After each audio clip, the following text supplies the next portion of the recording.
Welcome viewers, welcome to second session of MyWealthJunction Educate. Today we have Saurabh Gupta. Saurabh Gupta is the Associate Fund Manager for Equity Quantum Mutual Fund. Saurabh was with us last time and he explained us about ELSS funds and long-term investing. Saurabh is the Associate Fund Manager for Quantum Tax Saving Fund. He has more than 14 years of experience in equity research and managing funds. Saurabh brings him with a wealth of experience of having tracked various sectors in his previous work assignment. Welcome Saurabh. Thank you, MyWealthJunction, for inviting me again. Well, Saurabh, last time you explained about ELSS funds and long-term investing. Taking it ahead, mutual funds or direct equity, who is the winner today? Look, so essentially there is an overlap. Mutual funds are nothing but an investment vehicle to get an exposure of direct equities, wherein the common man has difficulty in understanding direct equities and its nuances. So a mutual fund with a very nominal fee, you get an expert to manage your money. They just compile large pools of money through retail NFOs and then put that money to use in equity markets so that you can generate returns which are very similar to direct equity returns. So essentially anybody who is looking to invest into equities and cannot put a lot of time and effort can use these vehicles to get the equity return for his portfolio and his long-term goals. So along with also, Saurabh, can you also explain the nature of liquidity in mutual fund investments? Yeah, so liquidity in mutual funds, I'll explain it in two parts. One is liquidity for the fund manager who is putting your money into equities. So that is paramount importance. So if you look at examples of how we manage money, we have a minimum liquidity criteria for whatever stocks we own in the portfolio, which is $1 million daily trade. So that whenever there is a redemption, we can sell the stocks without destroying much of the value. So NAV that we disclose, it's more of a realizable value rather than of having a fake NAV, which tends to be the case in very illiquid stocks. If some fund owns some very illiquid stocks, that's one. Secondly, liquidity for an investor in mutual fund, it is very highly regulated industry where the mutual fund, whenever you redeem, you have to get money within 2 days. And that's the discipline given by the regulator SEBI. So it's one of the most regulated industry. Your money is very safe and you get liquidity without impacting the price of NAV too much, or very minimum impact to your NAV within 2 days. So it's a very highly liquid product, mutual fund itself. So we get this question regularly. So what is the difference between a regular plan and a direct plan? So direct plan essentially are plans where you get to invest with the in the mutual fund directly with the mutual fund office, and you don't have any distributor in between, and they essentially entail lesser costs, and the cost difference between a regular and a direct plan is maybe a percentage point of expense ratio that you pay extra. So if you invest directly to a mutual fund through its employee or through its website, you tend to get into direct fund which are less expensive. And if you go via a distributor, because he's helping you explain these products, he also needs some remuneration for that. So there is an add-on expense of 50 bips or 1 percentage point, and that becomes your regular plans. So for Quantum, we started as a direct plan because we believed that this whole the distributor model was very opaque. But only when the SEBI said that the regulator said that you have to disclose the brokerage earned or the distribution commission earned to the end investor, that's the time we thought, okay, now we can put out a regular plan itself. So we now also have a regular plan. Sort of investors tend to look at a NAV which is lower. Is a mutual fund with a low NAV better? What are your views of? No, so it does not matter. Essentially, what is an NAV? NAV is the value divided by total value of the assets or the equity owned by the fund divided by the number of units issued.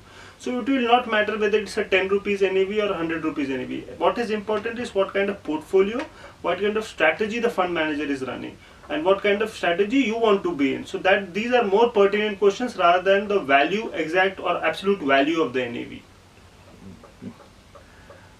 Mutual funds have a dividend option and a growth plan also. Can you explain how it was? What's the difference in that?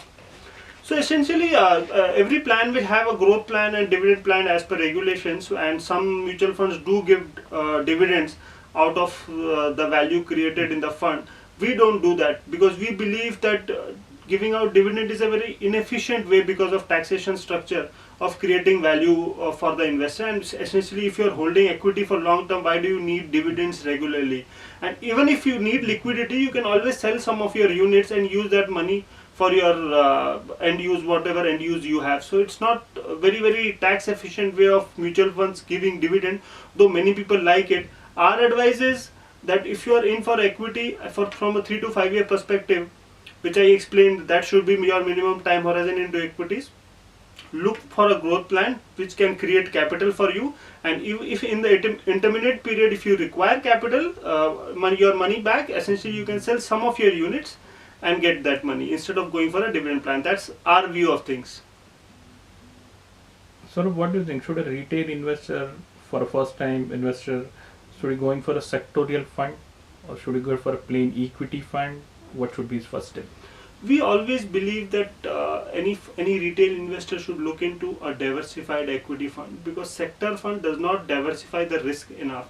Most of the people don't understand. What typically happens is, if somebody sees a lot of price correction in certain sectors, or they believe that it's got cheap, but it's not necessary that it's become cheap. It's only the price which is down, and if the earning potential of that sector is also down, that means the PE multiple is the same, and that essentially that sector is not cheap. So so most of the people who take a sector call look at the prices that, okay, over last 1 year, maybe for example pharma is corrected 30%, let me get into a sector fund. But essentially that is not the right way. Right way is also look at earning potential of that sector and then invest. So ideally a diversified equity portfolio wherein the fund manager will take a call whether a sector is cheap, expensive, growth potential and other things. So a diversified, well diversified basket of equities is a better vehicle to create wealth in the long term rather than taking a sector call. So let the professional expert do that thing for you instead of you trying to do it yourself. Yeah. So Saurabh, do you mean to say we should eliminate sectorial funds? So if I am an investor for maybe 10 years in a mutual fund, should I look at least for a sectorial fund, or should I eliminate them out of my portfolio completely? Ideally, if you don't have an understanding, one should avoid. That's what our suggestion is, because since you have given the money to a set of professionals or set of experts, after looking at their philosophy, looking at their strategy and looking at their track record, they are doing what is best for you in a diversified fund. So if you believe that a certain sector is cheap and its value, your value manager will move the fund or weight the fund towards that direction, because he'll find value there. So a diversified equity fund manager will do exactly what he's supposed to do. So my suggestion would be stick to a well diversified equity plan and then go ahead. So in our funds we don't take sectoral calls. Essentially we take value calls. Wherever value lie, we will go and buy. So it's not so. The sectoral allocation that you see is a byproduct of our value strategy. So if we find value in tech, because the tech stocks are cheaper, their FCF generation is strong, ROE is strong, multiples are lower, we'll go ahead and buy those stocks and the weight could increase. So, but weight changes in a sectoral basis on a diversified fund ideally is a byproduct of the strategy that the fund manager is running. So sorry, if I have a SIP portfolio of 4 to 5 mutual funds, my mutual funds which I have are doing good, they have a good track record. So there are two queries I will have. How frequently should I review my portfolio? And second, what should be my expected average returns from these funds? So let me take the first questions in terms of how frequently you should review your portfolio. I believe every 6 months you should review the portfolio. And what should you review is one important aspect is the fund manager doing what he promised he will do. So if you are invested in a value fund, is the fund manager driving a value strategy? That is extremely important, and it is not so difficult as it sounds. There are a lot of data points which you will get in fact sheets will help you assess how the fund manager is doing and what style is he moving. Is there a style drift to his approach? That is one. Second, is there an attrition in terms of fund manager and fund management team? That is extremely important. In our case, that is important but not so, because we have a team approach wherein if someone goes out, there is a team approach, the portfolio team takes care of the fund. So there will be a continuity. But in a lot of funds, it's a star fund manager concept where one fund manager goes out, the fund performance just goes for a toss. So this is second thing that you should look. What kind of stocks that he's taking. If it's a large cap fund, is he taking bets in the mid cap space? So now it is regulatory very difficult because regulations are there so that the fund manager does not have that kind of drip. But still, these are the few things. Every 6 months you should review your portfolio and have a look on how things are. Secondly, on your expectation of returns, as I explained in my previous session also, broadly equities are designed to create return of about 14 to 15% annually in India. And how that works is, let us assume that country's GDP growth rates are around 6.5%, which is the average growth rate for last 30 years. And in last 30 years, we have seen PM assassinations, we have seen recessions, global recessions, we have seen coalition government, absolute majorities, everything. Average growth rate for India has been about 6.5%. So, and plus we have an inflation about 4.5%. So that gives you about 11% nominal GDP growth rate. Looking at companies which are well managed companies, we believe they can gain a little market share from the weaker companies. So their top lines could grow at about 13 to 14%. And if they manage their business efficiently and are able to retrieve a better margin, their bottom lines or profitability can grow by about 15%. And when we invest in those kind of companies, your money should be compounding at 15%. So this is what your broad expectation from equity returns in India should be. That's how it works essentially. So since Saurabh, you advise our investors to have a diversified equity fund, right? So should they also look for again category of funds, or like what can be mid cap returns that can be accepted in the long term returns, or a large cap fund should give, or should they give the same returns what we explained right now to us? So I'll give two set of answers here. One is the common perception that mid caps and small caps generate higher returns can be true for a medium to small tenure of time, but if you look at real long term kind of 8-10 year kind of cycle, what we have seen is that large caps can give you better returns even before adjusting for risk. If I adjust for volatility, that is risk defined by standard deviation, they'll give much better returns. So this whole thought process of small cap, mid cap can give you better returns holds true only for a shorter cycle. But a multi-year cycle, multi-period cycle, can your large caps can give you better returns. That's what we believe, and we have seen that happening. And in case our funds, which is a little large cap bias, if you will, has given some of the better returns, and you can go out and check our fact sheets for that kind of 10-year returns, inception return. That will tell you all. That is the first aspect. Second is you should diversify, that's for sure. Even within funds you should diversify what our sense is, because there are different styles a manager would have. One would have a value style, growth style, and other things. So having a diversified basket of product is always important. And within that, because as I said, 3 to 5 years is a period where you can have higher returns in small and mid caps, and essentially you can have that missing feeling if your large cap fund is underperforming. Having a small portfolio of mid and small makes sense. A combination of 4 to 5 good portfolio with some value style being an anchor investing, and then a mix of mid and small and growth, that kind of portfolio will, I think, should give you an optimum return. So Saurabh, you just now said about risk-adjusted returns. Can you tell our viewers what's the risk-adjusted returns? Why is it important for a mutual fund or for an investor? Yeah. So I'll define. So return, everybody understands. Risk, most people don't understand. Risk, we can define risk in two ways. That is, one is volatility, the ups and downs that happen in market. That is defined by standard deviation, and that is the risk that you have in the portfolio. That is the theoretical risk. But if you are a real long-term investor, the second risk is, and which is more important, is the permanent loss of capital that you can have, right? So investing in large cap essentially reduces your both risk. Large caps are essentially less volatile. We have seen that. So your standard deviation goes down, right? So there is less volatility in your portfolio.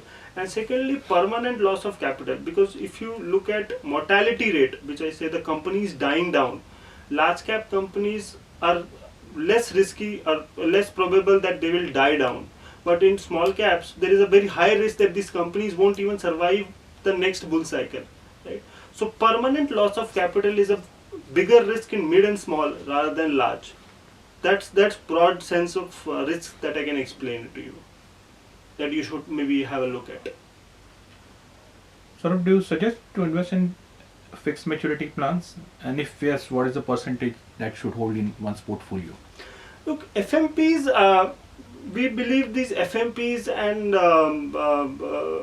dynamic bond funds are something which is may look simple. So some people think that they can enhance yield and make higher returns. Our suggestion is, if people don't understand the nitty-gritties and nuances of these products, one should avoid these products. Ideally, have a liquid fund for your immediate liquidity needs, and for higher yields and better returns, go into equity. These are some of middle debt products which we believe institutional clients are better placed to understand.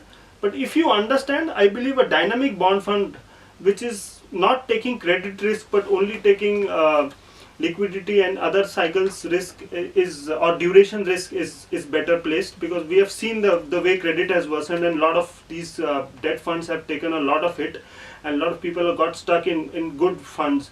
But in case of our long-term, dynamic bond fund, we don't take credit risks. We invest only in AAA PSU products or government bonds, government GSEC bonds. So there is no risk of default essentially. The only risk in our fund is that the duration might change, and that could generate profit and loss, and that we manage very actively. That's the only part of the active management. We are not taking any credit risk. Last 1 year, it has been really tough time for debt funds, and a lot of people have burned their hands believing that in debt funds they cannot have losses.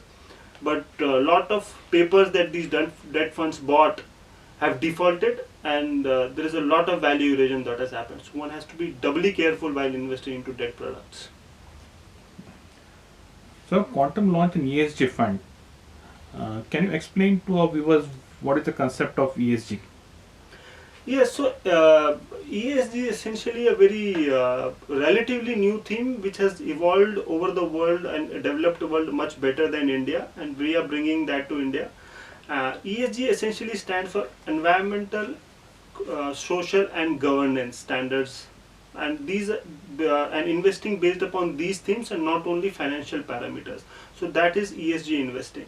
Why it is more important or getting more importance is that sustainability is now getting questioned, because a lot of companies who have been making a lot of profits but not taking care of the environment or their governance standards are bad.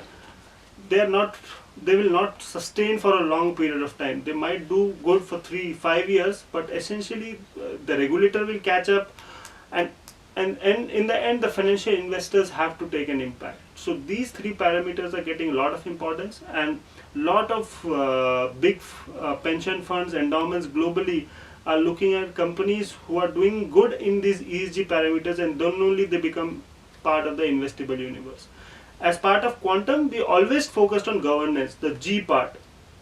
But about 3 years ago, being managers to some of the large pension funds and endowments as part of Quantum Advisors, we have seen a lot of interest in ESG products being generated, and a lot of questions being asked by clients to us, so that we ask these questions to our investee companies about how are they doing things in the environment and the social sides.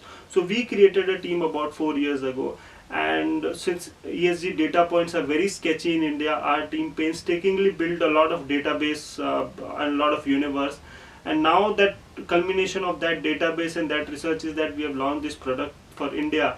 And people who believe that it is the responsibility of every citizen to look into these parameters and what we give to the next generation, ESG is the product for you, essentially for you, which will not look only at the financial parameters, but will look at environmental, social and governance aspect, and how are the companies behaving on those aspects. So you touched base on social responsibility. So one final question from us. Mutual funds do have a social responsibility towards their investors. They are custodians of their money. What is an investor's social responsibility in the mutual fund industry? Look, so it's a very interesting question, and I'm thankful to MyWealthJunction who is looking at these aspects of what a mutual fund expects from its investors. One thing is that you should be patient. about what the fund manager or the team is trying to achieve for you. Because if you are investing in a fund which has a name long term value, and it's trying to do that, there will be periods where he will underperform, right? And that's the strategy is supposed to do. Yes, over the long periods of time he should generate an active return for you, and that's his basic duty, and that's what he's being paid for to do. But in intermittent period where the value style is not in vogue, and there is a market is going in a terrible bull market, there will be periods where the manager's style will not be, if I can say the word, fashion, and he'll underperform. So stick with him and just keep on checking whether he's doing what he's supposed to do. And I believe over a long periods of time, both mutual fund and yourself will benefit out of it. So my only suggestion is that you should not look only at returns, but 3 P's are the key focus: people, philosophy, and process. Look at these 3 aspects, ask better questions, and then invest. And let's make this whole process very, very value adding for both the mutual fund and for the investors. That's what a mutual fund expects from its investors. Thanks, Saurabh. Thanks for coming on our show today. Thanks a lot for Wealth Junction. Thank you, MyWealthJunction, for inviting me again.